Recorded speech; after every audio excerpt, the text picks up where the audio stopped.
তোমাদেরকে ক্ষমা করবেন আর তোমাদের জন্য এমন জান্নাত দিবেন যেই জান্নাত আকাশের বিশালতার জমিনের বিশালতার মতো। এই বিরাট জান্নাত তোমাদেরকে দিবেন। এই জান্নাত চিরস্থায়ী সুখ এবং শান্তি জায়গা হবে।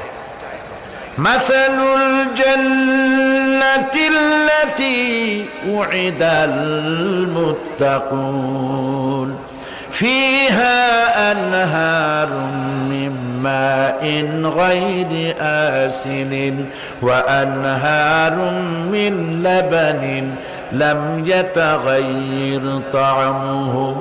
আল্লাহ পাক বলছেন জান্নাত আল্লাহ পাক ওয়াদা করেছেন মুত্তাকিদের জন্য। আল্লাহ পাক জান্নাত দিবেন যে জান্নাতের ভেতরে রয়েছে মধুর প্রস্রবণ, রয়েছে দুধের প্রস্রবণ, রয়েছে সেখানে স্বচ্ছ পানীয় পানির প্রস্রবণ রয়েছে।